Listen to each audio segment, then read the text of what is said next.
there's only one way you succeed long term. Anybody can get lucky, do something for a period of time. But real success in any measure whatsoever comes when you do more for others than anybody else. There's no other way to do it. You find a way to add more what?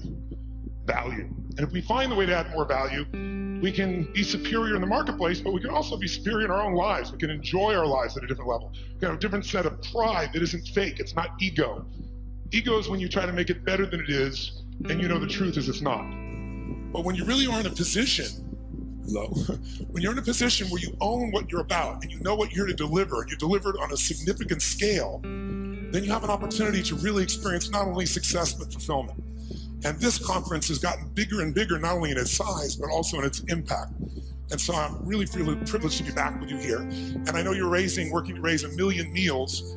And I'm very, very into hunger, to say the least, primarily because I was so hungry at a stage of my life. And my life was completely changed because when I was 11 years old, we had no money and no food. And we've gotten used to that, but it was Thanksgiving, which makes it more emotional. And my parents were saying and doing things that after you say them, you can never take them back. And it was very profoundly painful, obviously, for myself as the oldest and trying to keep my brothers and sisters from hearing it.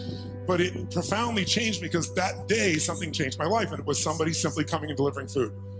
And it wasn't the person, wasn't giving it, it was a delivery guy. And it wasn't a happy moment for my father. It was interesting. My mom and dad are yelling at each other. My mom's saying things to my father, you haven't taken care of us. Pretty painful moment. And the door happens, and I go to open the door, and there's this tall guy standing there with these big bags of food, and on the ground beside him, he had this pan with uncooked turkey.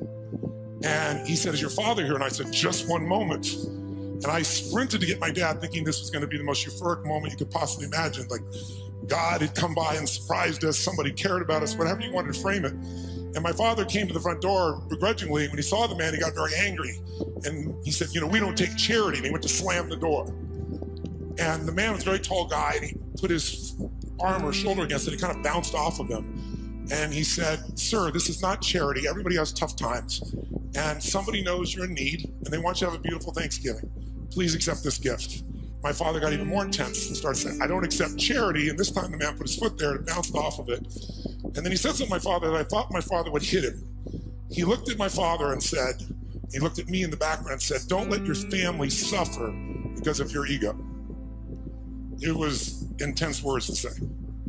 My father didn't know what to do. He grabbed the food, he slammed it down and slammed the door. And I tell you the story because everything in our life is controlled by 3 decisions. And those 3 decisions I'd like you to look at today because I really want to deliver for you. I didn't come here to do a speech. I love Mark dearly. I really want to serve you, and you all giving the greatest gift you have, your time. You get your money back, but you can't get your time back. And so I really want to serve you. And I think one of the most powerful things we do to serve you is have you become clear of what the controlling force is that's controlling the quality of your life. And you and I both know it's not the amount of money in your pocket. It's not who you know. It's not even what you've been through. It's really the decisions you make moment to moment about a couple of different things. And the 3 decisions I made in that moment that I'd like to pull your attention to just real quick are, in this moment you're making these 3 decisions, by the way. The first one is, what are you going to focus on? And that day, my father focused clearly on the fact that he had not taken care of his family. And whatever you focus on, you're going to feel. In fact, many of us in this room, who's ever focused on something, you were thinking something horrible was going to happen, you experienced the pain of that failure or that challenge in your life, and then it never ever happened. Who's had this experience? Say, I. And if things aren't bad in your life, you can always think of shit that hasn't even happened yet and feel bad in advance. But many people do. Because whatever you focus on, you'll feel. Write it down. Focus equals feeling, because if you start to take control of your focus, you take control of your life. But that day he focused on the fact that clearly he had failed his family, and that was the meaning. The second decision you make is, what does it mean? As soon as you look at something, think about something, focus on it, you decide, what does this mean? Is this the beginning or the end? Is this punishment and reward? Is God trying to hurt me or trying to challenge me? Or is this nothing to do with God? I was just being a lazy bastard. Right? The meanings we give to things control our life. If you think it's the end of a relationship, are you going to behave the same way as you think it's the beginning of a relationship? In the beginning of a relationship, when you're totally in love with someone, what will you do for them? Tell me, what will you do? Oh, come on, guys. What will you do when you're totally in love? Shut up. What will you do? What? What? Make the sound of what it's like when you're totally in love out of your mind. Just go ahead and make that sound like a primal sound of what that feels like. Just go for it so we get some energy in this room. It's been a long time for some of you, I can see really clearly. Let's try this time. How about totally in love and passionately desiring this person? Like you can't wait to touch them, make love to them, be with them.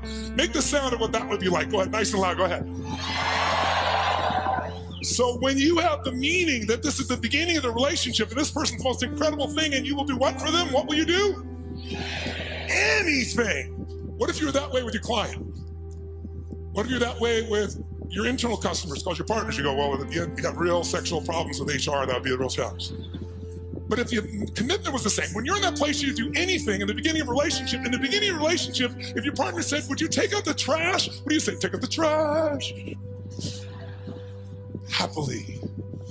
But after about 7 days or 7 weeks or 7 months or 7 years or 70 years, one day someone said, would you take out the trash? You go, what do I look like, your janitor? You go, what happened to our passion? I'll give you a clue. If you want a relationship to last, if you think it's coming to the end, do what you did in the beginning and there won't be an end. Because when you think it's the beginning, you behave differently than the end. The meaning we associate to things controls our entire lives. It's not that your mother or father died that's giving you suffering. Certainly that's painful. It's the meaning you think it shouldn't have happened. And when we take control of the meaning, it's the only thing we can control our lives. We can't control events. And we're living now where technology is happening so rapidly. It's magnificent what it does for our lives. But we all know with that technology, our psychology is not developing as rapidly. And as a result, the world's changing. And a lot of us that have learned to engage with technology and use it to maximize, most people in this room. There's lots of people who use technology to disengage, to be harmful to themselves and to other people.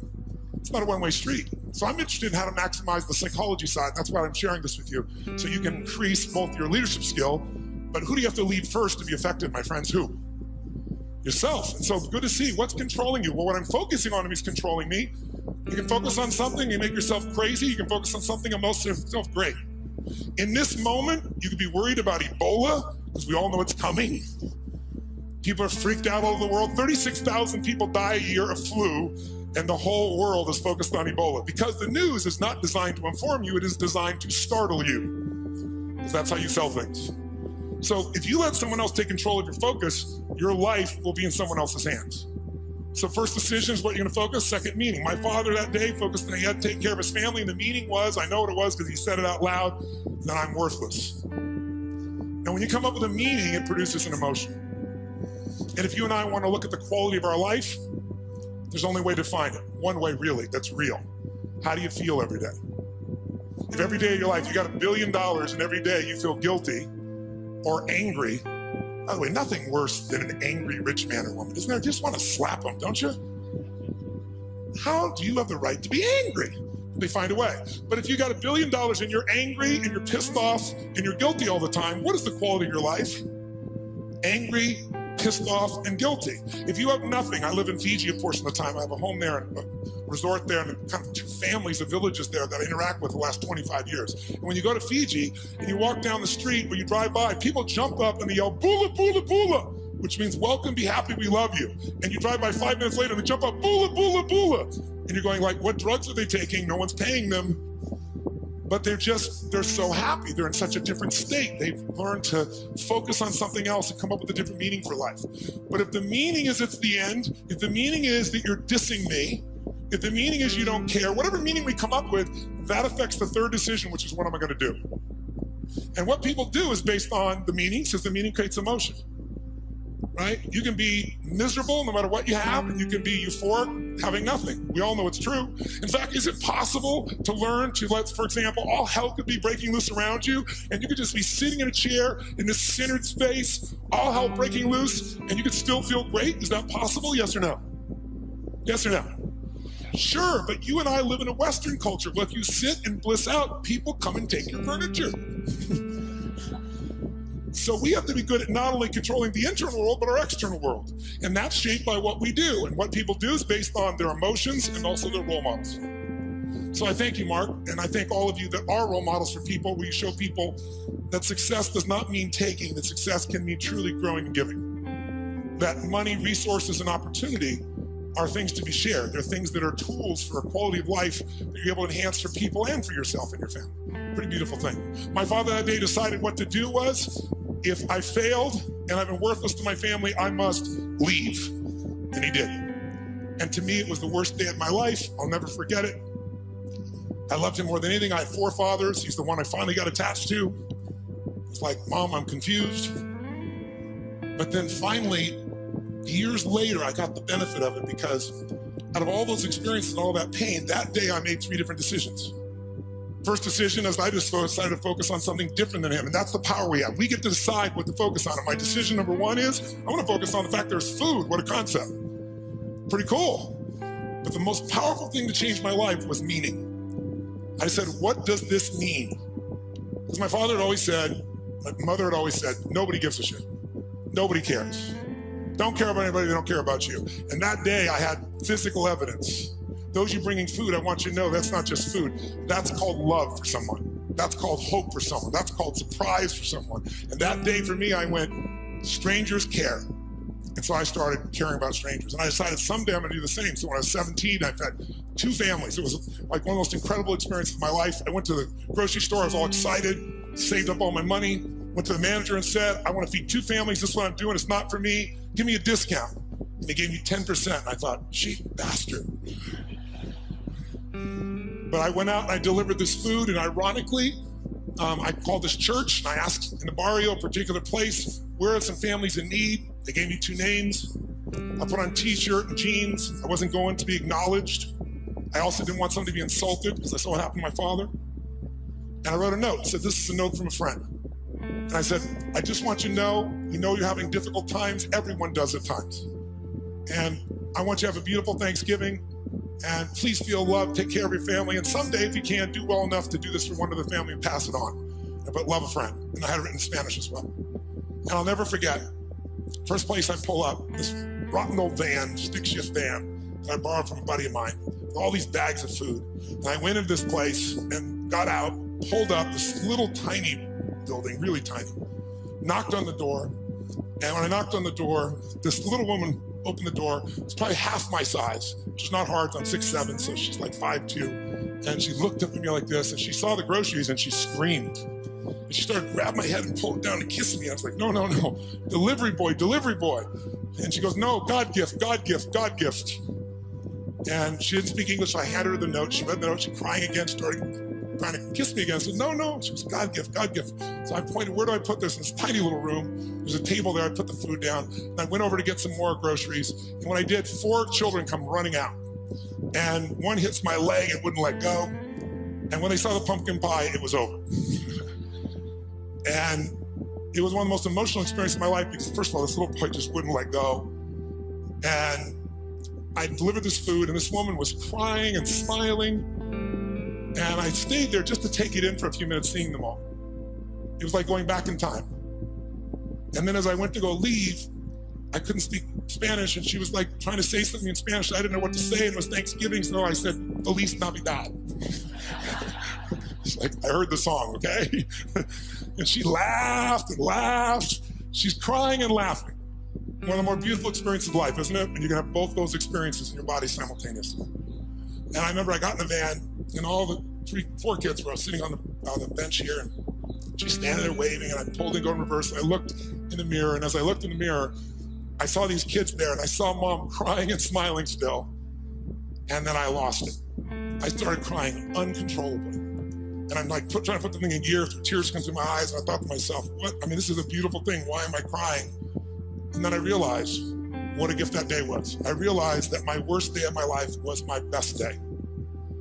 And my goal for you, if you don't already have it, my guess is you've already done it, knowing where you are in your world today, but maybe your second worst day, it's time to make a best day.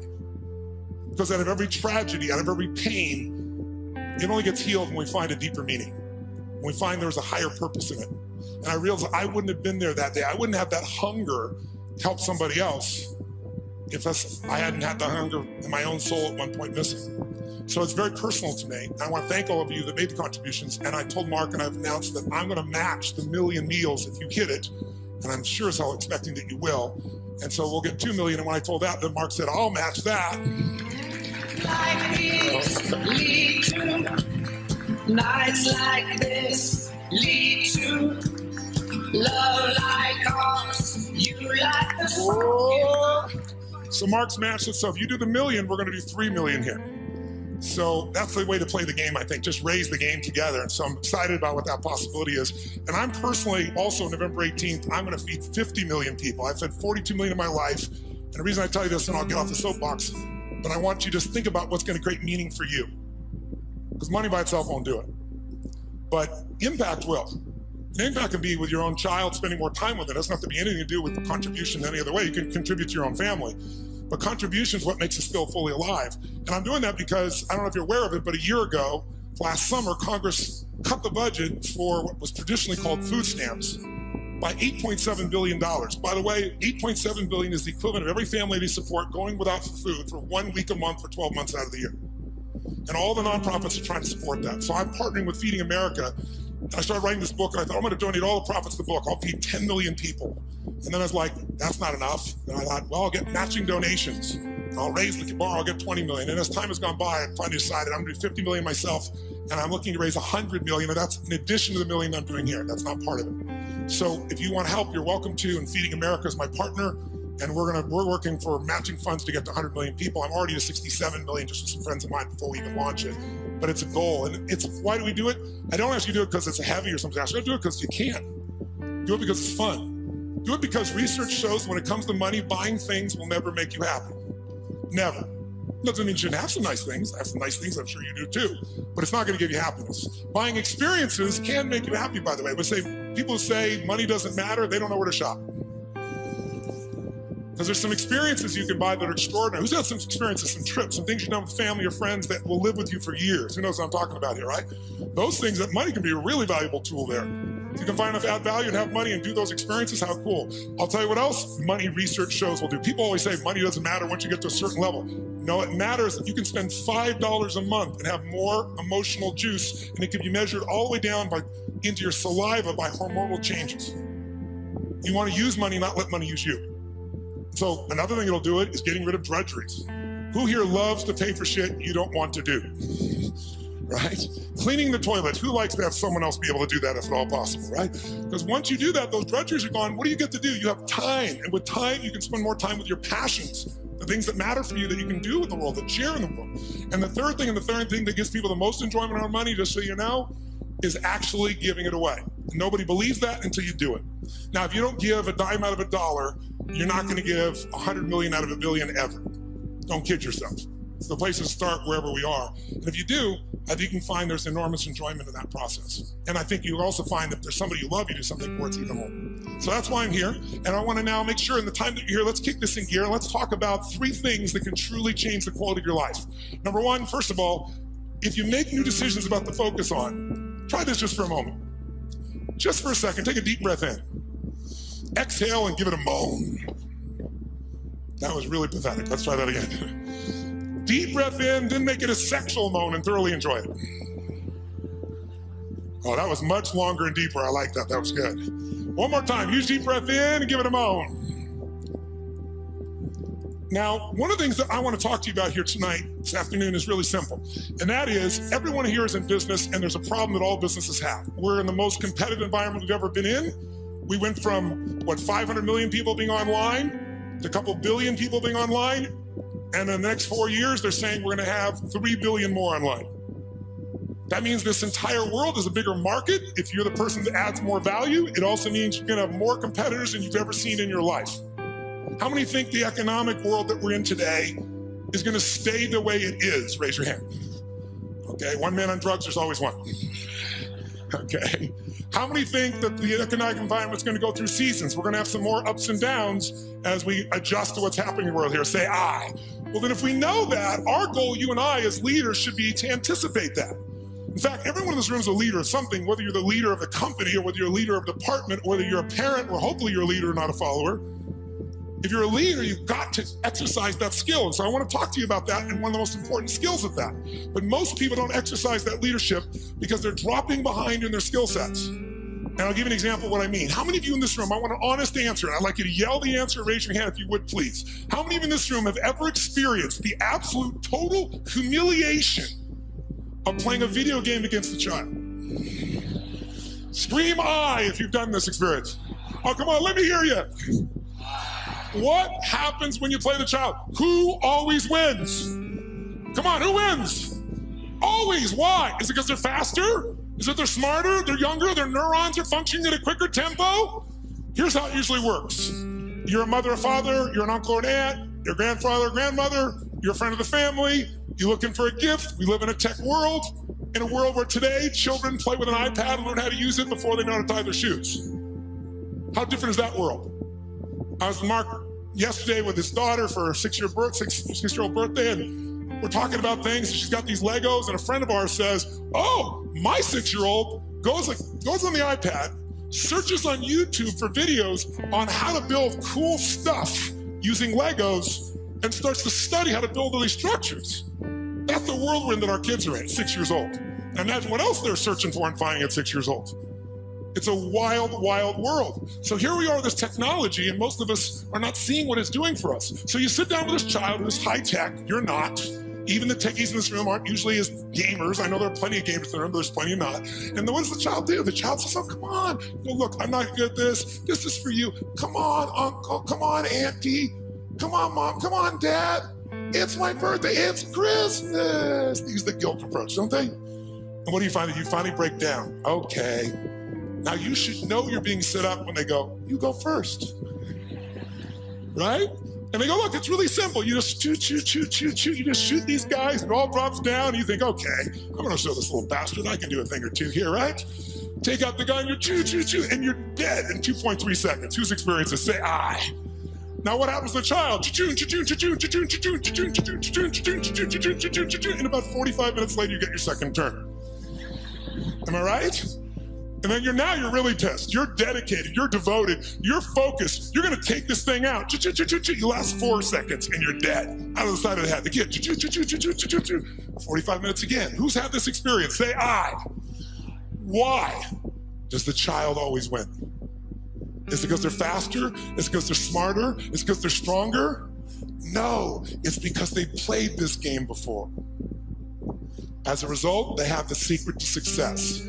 They know the road ahead. And if you know the road ahead, you have an incredible power called anticipation.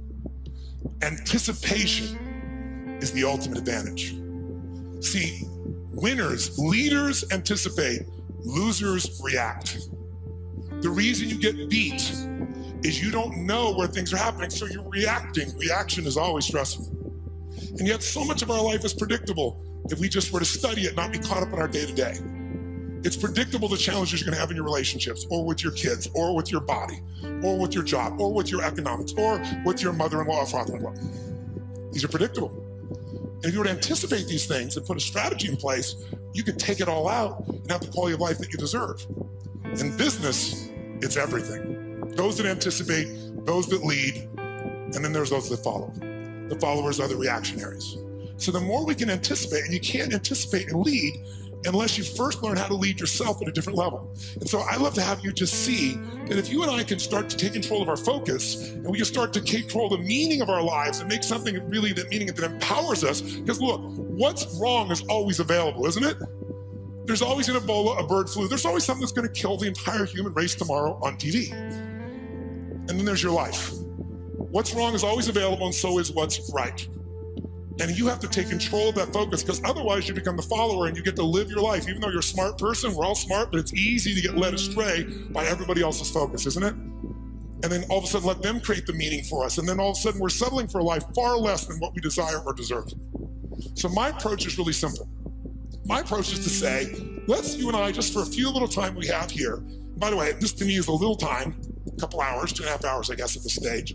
Because kind of the minimum length of seminar I do is 50 hours, 50. And you go, are you kidding me?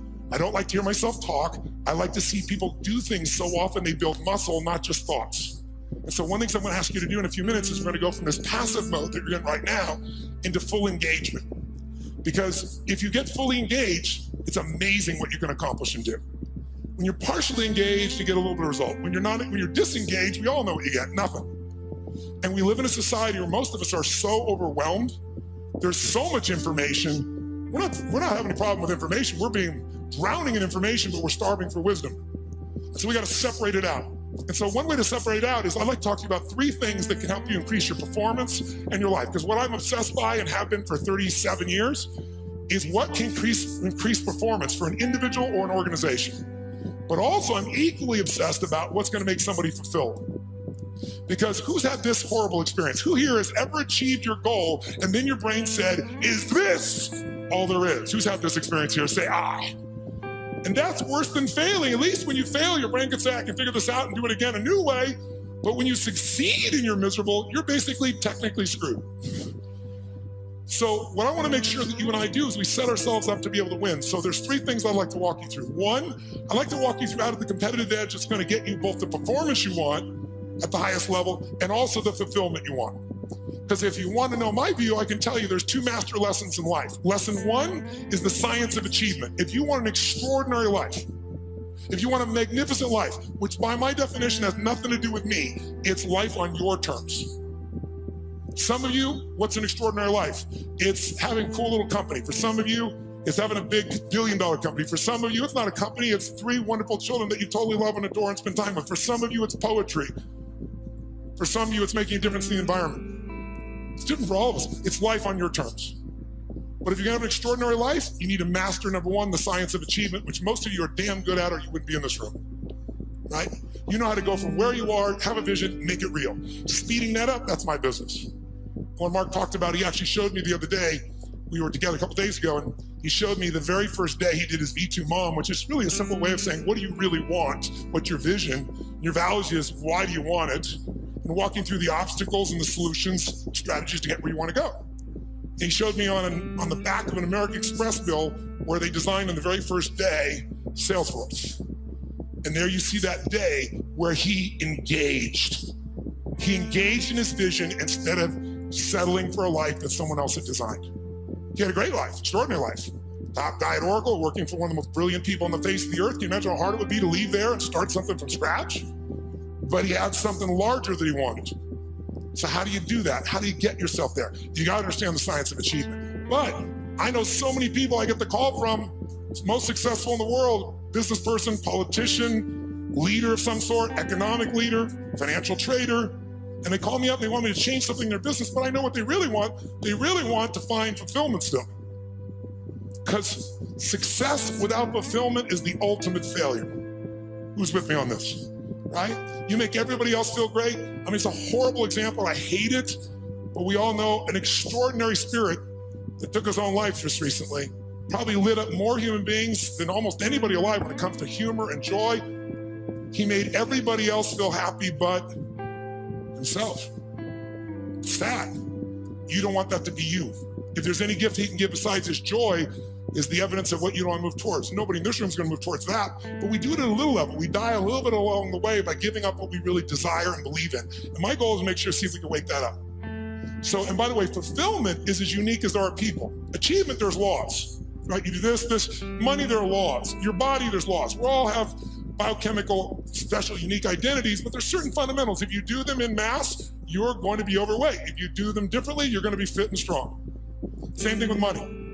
But fulfillment is as unique as art.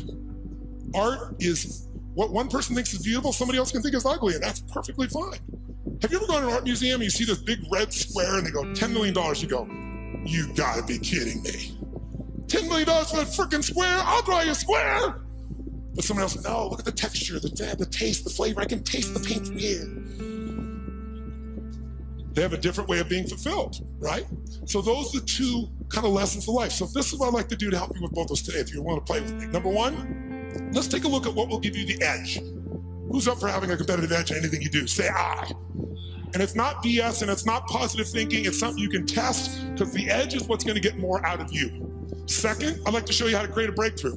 Who here has an area of your life where there's something you've struggled with for a while and you're sick of struggling with it and you're sick of making excuses and you want to actually change it today? Who's got one of those in your life? Say I. If you want to play full out, I can show you that. And the third element really affects the other 2, and it's really the one that affects business and life, and that's the power of engagement. All of these are tied to engagement. And I'll tell you what triggered me on this. I was thinking about how could I add the most value here? And engagement is one of those, new flash words in the corporate culture we all hear about, full engagement, partial engagement. But it's really true. Engagement plays such a huge role. And some of the studies that are out right now are mind-boggling. Have you seen the recent studies they've done? 142 countries asking workers around the world, how would you describe yourself? Fully engaged, partially engaged, disengaged, aggressively disengaged. And guess what they found out? Throw it up there. Around the world, in 142 countries, they found out that 13% of employees worldwide said they were actually engaged in their work. Now, for us in this room, you'd say that's absurd, something wrong with the survey. Well, you'd be right. In a room like this, it's full engagement, or at least a lot fuller engagement. America has the highest engagement of any country in the world, it's 29%, which sounds so much better when you're 13. Like, so which would you rather have, a punch in the face or a kick in the stomach? But let's flip that around and say, what does that really mean? It means 71% of people are disengaged at work in the richest, most powerful, most influential country in the world. It's mind-boggling. Now, if it's only one study, you'd say, oh, it's a partial, but you can see study after study coming up with similar numbers, slightly off, but pretty much the same ratios. Now, here's what's really interesting. Of those 71%, there's a group in there, about 24% of them, that are actively disengaged. You know what that means? That means they hate what they do and they hate you. Now, this is pretty important, isn't it? They hate what they do, they hate you, and they will actively work to disempower the organization. Who has ever bumped into one of these humans? Raise your hand, say I. Okay, so when you bump into these humans, it's not usually a pleasant experience, and we all know they're out there. And by the way, how much damage can they do in a world that has, social media everywhere, where good news travels fast and bad news travels faster, and people don't care what the truth is afterwards. It's a cool story, it makes it go. So this is an area that if you're going to change your business, you got to make a difference. So here's what I'm looking at. What makes the difference in people? What makes the difference in an organization? And I would submit to you that it isn't getting a head start. You can find individuals who you give everything to. You can love on them, give them a great education, they get a great economic background, and can spend the rest of their life going in and out of rehab. Who's seen this before, knows what I'm talking about? Say I. On the other hand, you see people that life's kicked in the face, somebody's been abused mentally, emotionally, physically, you name it, and they become the Oprahs of the world. So it's certainly not, advantage does not come because you were given something. And by the way, in business, advantage doesn't come because you have most resources. Companies with most resources don't win. The most resourceful companies win. The most resourceful companies are the ones where employees are the most engaged. And it's statistically proven. You look around and you say, who had the lead? Well, before YouTube, there was Vimeo. They had a year jump. Pretty much the same technology, just didn't engage as many people. Before Google, there was, what happened, Yahoo? If you're out there, what the hell happened to you people? Right? Before Facebook, there was, what happened to MySpace? Facebook was more engaging. Engagement is really the new factor. Being able to be fully engaged. And by the way, in your intimate relationship, how important is engagement? Some guys go, very important, I want to put it off as long as I can. No, I don't mean that. Full engagement in that area is going to determine the level of fulfillment you have or don't have in a relationship, right? The more engaged somebody feels that you are with them, the more energy you have, the more connection you have, the more aliveness you have. So part of what I'd like to kind of experiment with here is kind of discover what creates engagement for real with you, what creates disengagement, because these are huge factors. Because if you understand what they are, your level of performance, your level of results, your level of leadership, your level of joy will change very, very radically. Who's with me that engagement is not just a term, but something that can make a difference in your body? Let me see a show of hands, say I. Now, I'm asking if your hand raised for some engagement. Because here's what research shows. If you listen to me passively as I'm talking here, guess what? Within a month, you just listen, sit passively. Most of you are doing it. There's nothing wrong with it. It's what you've been doing your whole life, what you've been taught to do. You'll remember about 10% of what I say 2 months from now, which basically means you wasted your time today and I wasted mine. 10%. How many came here because you want to learn something, do something, change something, make something stronger or better? Say I. If that's true, then if all you do is take notes, which I don't see anyone barely doing, thank you very much. If you agree, I stand corrected. And nudge the people on either side. What's wrong with you, bitch? Come on, where's the notes? Right? Because I don't know anybody who's got that great a memory. In my entire life, I've kept journals. Because here's what I learned early on. Writing it down, if I never look back and read it again, the physical act of writing it down drives the grooves deeper. Repetition is the mother of skill. You look at anyone who's masterful, why are they masterful? Why can LeBron James do what he can do? Because he's done it a few million times, right? Kobe will go out and make 300 shots before he will leave that floor every day. 300 shots. The same freaking activity. Most people in tech world, oh, I heard that story, I know that thing, oh yeah. If you're not doing it, you don't know shit. You understand. And understanding in $3 will almost get you a Starbucks. If you're gonna master something, you need to get the repetition where you get it in your body and you bring emotion to it, and enough motion, enough repetition, it gets in your body, and now it becomes physical mastery. You don't think about it and you just do it. Mastery is tying your shoes. Most of you can do this, chew on some gum, send a text simultaneously. Not some people leave their tongue out while they're doing it, but you get the idea. If you do something enough and you're confident enough, you're certain enough it's in your body, that's mastery. So I'd like to see if we couldn't get to a different level of mastery in this. And what I'm gonna ask you to do is, by the way, if you listen and take notes, just write those notes down or you type them in, whatever you do. Research shows you'll retain about 40 to 50% of what's been said. In the future, I'd highly engage or encourage you to do that. Now might be a good time. And then the third most powerful one is if you physically engage your body. If you ask you a question, yell back the answer. Or in a few minutes, I'm gonna ask you to actively engage in a different level, engage with each other, do some crazy things you wouldn't normally do. What that does, it brings up engagement, 80, 90% retention, because now it's not just a thought or a right, it's a feeling in your body as well. And if you do that, you're gonna retain it. Who's up for doing more and holding on to more? Say, Then to do that, I'm ask a couple things. One is if I ask you a question, please yell out the answer. You're already doing that, you're being very kind, but don't be kind anymore. Do it with more passion and intensity. Because I'm not gonna ask you questions you don't know the answer to because I want you to feel good about yourself. But if you yell out the answer, you'll activate your body's nervous system. Make sense? And the more you activate, the more energy you'll have. We live in a passive society, and if we're gonna engage, by the way, the companies that engage, the companies that have records of 24 to top 25% in the country, highest levels of engagement of employees, companies like Google, companies like Salesforce, companies like Apple, companies like Facebook. And by the way, guess what all the research shows? 22% more profitability, almost one for one. For every percentage of increased engagement, you almost get an increase in profitability. But I would argue you get that in your personal life as well. The more engaged you are, the more the other person will become engaged. You want to get somebody engaged? You get engaged. Think about it. Everyone in this room is a leader. What's our job to do as a leader? Our job is maximize resources, right? How do we take whatever resource and get more out of it? Ourselves, other people, our economics, our business, our technology. That's the job of a leader. But you can't maximize resources if you don't have full engagement. So I'd like to see if we could increase that. And so one simple way of doing that, increasing that engagement, is to start with us. Because by the way, are you gonna engage other people if you're not engaged? Yes or no? Yes or no? Are you gonna be able to touch other people if you're not touched? Are you gonna move other people if you're not moved? And so by the way, here's the problem. How many of you wake up on? You have certain days you wake up and you think to yourself, today, I don't wanna talk to any people. Who in this room has days like this? You don't want to talk to anybody here. Say aye. Oh, come on, feel some energy, aye. But as a professional, you got to do that most times. And if you fake it, do people feel it? So I want to show you some ways to change it. But here's the reward of engagement. If you can become a person to engage others, you will now become an extraordinary leader, not a mediocre or good one. As far as I'm concerned, good is the enemy of great, as corny as it sounds. So think about it. I'll give you an example of this book that I did. I did this book because back in 2008, I felt like I was back in my childhood. Everybody around me was suffering. And I hate suffering. Most of the skills I developed is because I want to take somebody else suffering and take them to a place where they have joy and aliveness and health and vitality and abundance or whatever I can do to help.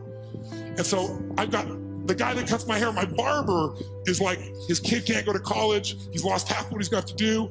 A billionaire client of mine is no longer a billionaire. He's feeling equally bad, he thinks, but suffering is suffering in somebody's mind, right?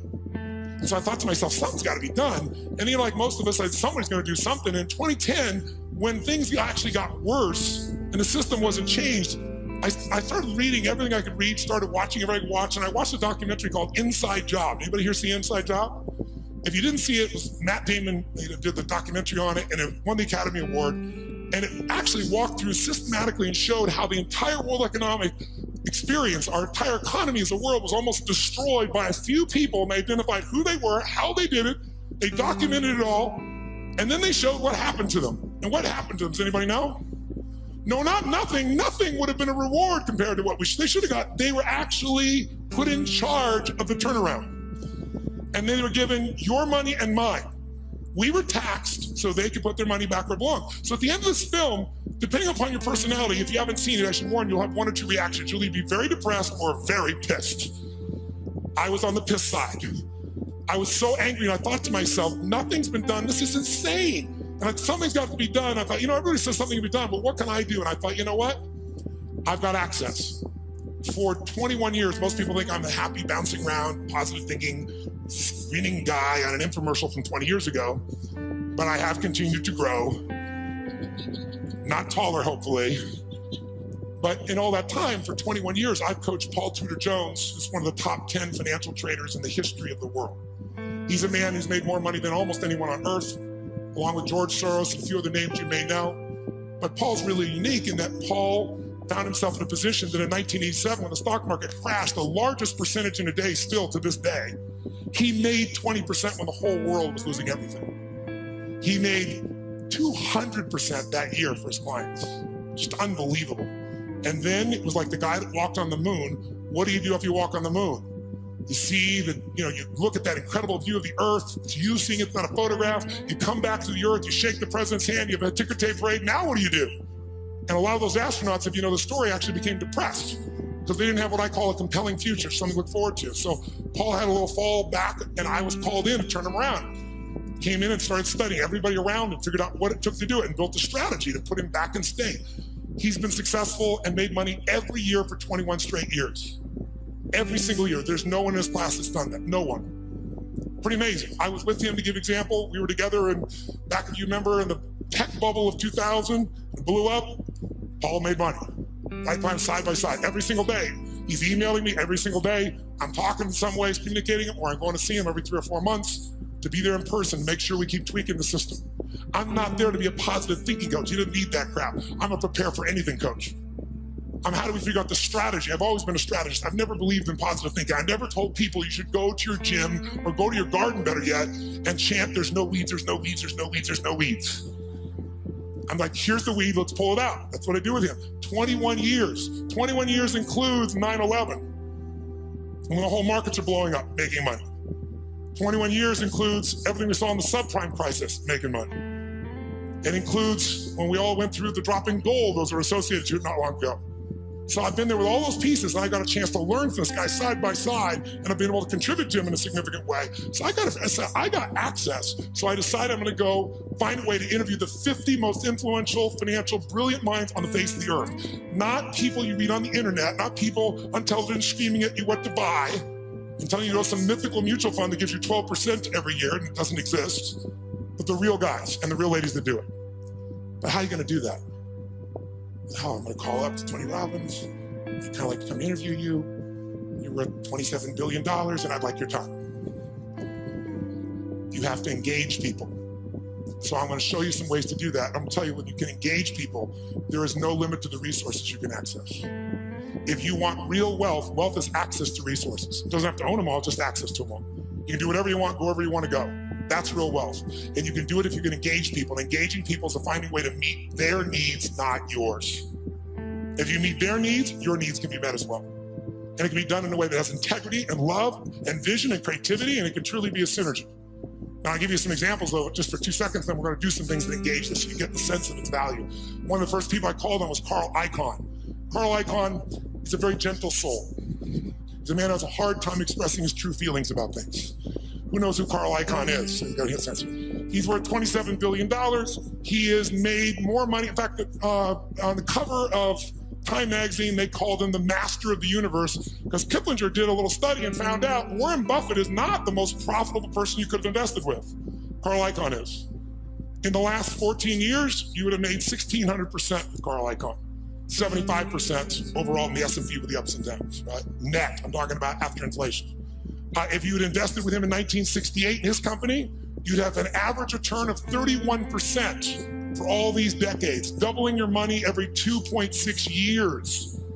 If you're with Warren Buffett, you get a mere 20%. This is an amazing guy. He agrees to the interview. I use every tool I got. I get there, and the first thing he does is he throws out my camera crew. Nope, I don't want this camera crew. I don't want this. I don't want the lights. I don't want this. Like, well, dude, you agreed. I don't care. I changed my mind. Get him the hell out of here. I'm master of the freaking universe. Don't you understand? So I said, okay, no problem, let's do the audio. My audio team goes, no audio. I said, what am I supposed to do? He goes, you got a pen? Come on, you got 10 minutes. 10 minutes? All my interviews are supposed to be 45 minutes. The average one went 3 hours. How? Engagement. I figured out how to engage these people, and I found something inside of them that really wanted to give.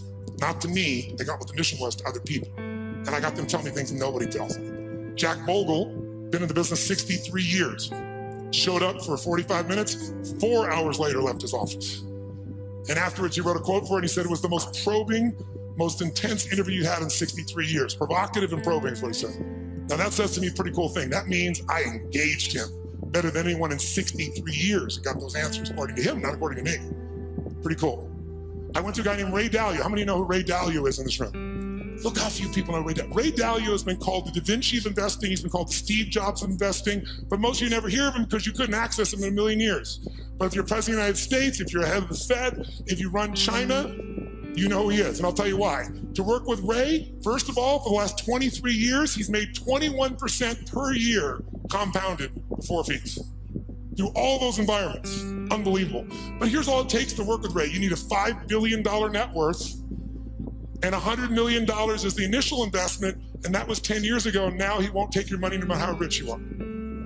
You're talking to him, and he gets a phone call, and it's the Prime Minister of China who wants some coaching. A large hedge fund might be $15 billion. Ray's $160 billion. I got hold of Ray. Part of what happened with Ray was he'd been a fan of mine, it turned out, for about 20 years. But what I did, I spent 15 hours to be ready to engage him. 15 hours of total immersion so I could pitch and catch with him. So I didn't just talk, I could do it back. He wouldn't just throw the ball, I could throw it back to him. And guess what? At the end, he has built something over the years called his all-weather fund, which is designed to make money no matter what market you're in. You don't have to know the markets. He said, what if I die? Someday I will. How my kids have money? How will my philanthropic areas have money? Here's what I'm gonna do. I'm gonna figure out why a balanced portfolio doesn't work in 2008 or 2000. And everything we've been taught about finance is wrong. And the Da Vinci of investing figured it out and has done it for himself for a decade and a half, and he tested it back to 1925, and it just makes money in any environment. So now his clients get to do it.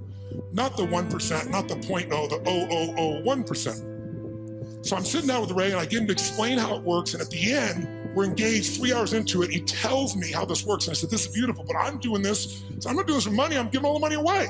I want people to have answers. And you just got done saying the average person going to the wealth manager will never work. They can't possibly do it. They might be sincere. They might even put their money in the same place they put you. But how many gold medals have they won, he said. Those are the only people that win. There's only a few. It's a giant poker game with a few winners. So you just said they're not going to win with anybody else. So I said, this is worthless without knowing the exact recipe. How much in this, how much in that, how much in this percentage, whether I got $1,000 or 20 million, 200 million. I was, Tony, that's my secret sauce. That's what $5 billion and 100 billion used to get you. I said, yeah, but you won't take anybody's money then. He said, yeah. And I said, you're giving away half your fortune with 14 billion. You're a giver. Help a guy out, give me the secret sauce. And he goes, it's really complex. I can't really just share it that way. I said, I know it's complex, but I'm a pretty smart guy. I'm good at simplifying. I believe complexity is the enemy of execution. That's what it is. You got to make it so simple, people do it. Complexity is the enemy of execution. So I'll get it simple. You get it to me, I'll make it simple. He goes, well, it uses leverage. I said, give me one that doesn't leverage that anybody could do. They could do with ETFs. He goes, well, I don't know. I don't know what that's going to look like. It won't be perfect. I said, your worst plan is going to be better than anybody else's best plan.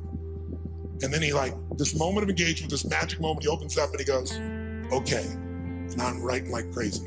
I got the video camera going. I'm feeling this vibration in my body. I left so excited, knowing it was something special, but not knowing what it was. But that formula, I took it to Hightower, $30 billion asset company, said, test this 30 years, 40 years, 75 years. How's this done? Over all that time period, in the last 30 years, it lost money 4 times. Made money every other time. And the 4 times, one of the losses was 0.003. So it really practically lost money 3 times. You know what the average loss was? 1.9%. But the average gain, just under 10, all in. The largest loss in 75 years, it's been right 85% of the time, the largest loss was 3.95, and that was 2008. Less than 4% when the rest of the world, from top to bottom, lost 51%. It's in my book, by the way. And so a bunch of my partners were like, hey, this is a business. Don't put that shit in the book. And I said, you know what, it is a great business. We can help people do it if they want to do it, but it wasn't offered in that spirit. So it's there. I tell you this because I want you to understand with engagement, you can get anything. But engagement, I want you to define it, I want you to experience it. So what's the first thing that allows you to engage somebody? What's the number one thing? Right now, if I said to you, what is it? How many think Mark is a fairly engaging guy without blowing smoke? How many have to say this guy's pretty damn engaging? Say I. What makes him engaging? What makes somebody you find engaging? What makes them engaging to you? What is it about them? Think about it. Say it out loud. What makes somebody engaging? They're positive? What's that? Eye contact makes somebody engaging. She's talking about another level of engagement. I can feel it right now. What else creates somebody engaging? Come on. Smile. What else makes them engaging? Energy. Passion. Talking the truth instead of what you want to hear. Who loves somebody who will tell you the damn truth in the world? The world, not even reality television is freaking real anymore, right? Raw and real may not sound good, but it sure feels good because you know it's there. Sincerity. When you feel like somebody, how about caring? When you feel like somebody truly cares about you, does that make it engage more? Right? What makes something disengaging to you? What makes you disengage with someone? Lying? When you can't trust them? Arrogance? When they try to control you? What disengages you? When they come up to hit on you and they're not even committed, you're like the 12th person and you can feel it. When they're insincere, disengages you. What's that? When the communication or the relationship is one-sided, totally disengages you, doesn't it? Inauthenticity. Whereas authentic does engage you, doesn't it? Right? What's that? Yes, when they're on their phone talking to you while they're also doing something else. How many love this experience? And yet we've made it culturally okay, depending upon what generation you're in. Depends on how your mindset is, where you live in the world, I guess, to some extent. But all the things you said are true. When you feel that someone cares about you, is interested in you, is sincere with you, shares the same interests, is trying to accomplish something, if there's that caring, sincerity, mission, passion, is passion something engages you, yes or no? And then disengagement's the opposite, but all of them start with one thing that I want to do right now so we can shift this gear, because you've been sitting way too long and so quietly, you've been so nice, but this passive learning has got to end now. I just did it so it wouldn't feel jolting when we began. Now we can step into the real game. And here's how I want to do that. First of all, energy. Energy is the base. How many agree energy is engaging? Say I. If you want to change something in your life and you are what I call energy poor, low energy, are you going to follow through, yes or no? You love your husband or wife, but you're exhausted. Love you, okay. There is no passion. There is no intimacy without energy, am I right? You're not going to go to build a business without energy. You see this crazy man, he's filled with energy, day and night, night and day. It's Richard Branson. How much energy does that man have? He's insane in his energy. Anybody I've ever met who really has this compelling ability to engage with people, it's energy, but are they born with it? Some maybe, most not. Because I've interviewed them, I've seen them, and I also see some of them like Richard. Richard is a ball of fire of energy, and then he's not. He's actually a very internal guy in many ways. He's external when he wants to go do something. He's crazy and willing to risk his life, not in business. In business, he goes, okay, I'm gonna take Virgin and make Virgin Airways, so how can I lose? Oh, I'm gonna make a deal with Boeing that if they fail, I get to give them the jets back. That's how he thinks. In his life, let me go in the middle of a balloon in the middle of the sky and hope shit happens. The point is, engaging people have that kind of energy. It doesn't matter who they are, where they are, they have that kind of experience. So what you and I got to do is got to tap that out. So how many of you have had times when you were in the flow, where energy was going through you, like you didn't have to think about it. The right thing was said, the right thing came out of you. Who's been in this place before? Say I. Oh, come on, say I. Who's ever had a time where you did something and after you did it, you thought, I can't believe I said that. I can't believe I did that. That was so stupid. Who's done this before? Say I. Who's done something where after you did it, you went, that was me. I don't know how I did that shit. That was cool shit. Who's ever impressed yourself? Say I. Now you're the same person. How come one situation you're an idiot, the other one you're brilliant? Who's ever forgotten how to spell your own, how to remember, let's say, your own email or your home phone number? or how to spell a difficult word like the. Let me see your hands here. In fact, phone numbers are crazy now for most of us, right? Because now we have this outboard brain. If we lose this brain, we're screwed. I don't even know how to call my mom, for God's sakes, right? You don't know what to do when you don't have this thing. So the point of the matter is, if we increase the energy in the work, so now here's the thing, where does energy come from? Does energy come from sleep? Yes or no? Really? Who here has ever slept 8 hours and still been tired as shit? Let me see your hands right here. Okay, so that wasn't it. Right? Is it food that gives you energy? Really? Really? Thanksgiving's coming. I know what you're gonna do, right? You're gonna get to Thanksgiving. It's about giving thanks. You're gonna take care of this nurtured body of yours. You're gonna say, no, give me the vegetables, little this, little that, right? Now, what do people do at Thanksgiving? What do? Eat everything within reach. And when you're totally stuffed and you can't have another bite, and you say, I'll never what? I'll never eat again. And somebody goes, pumpkin pie? And you go, okay. Come on, who knows what I'm talking about here? And by the way, what happens after? You feel like going for a run? What do you want to do at the end of that meal? Tell me what.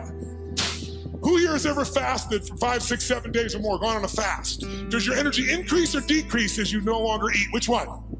Increases massively. So if it's not food and it's not sleep, don't get me wrong, those are useful, then what is it? The answer is, it's psychology. It's a mindset. It's a decision inside yourself where you say, I will no longer tolerate low energy in my life because low energy equals shit relationship. That's a technical term. Low energy means low, lousy business. Poor energy means I no longer have the impact on my children. Someone else with greater energy is going to. And if we can find a way to increase our energy, and here's the good news about it, it's psychology and it's movement. The way you move will create it.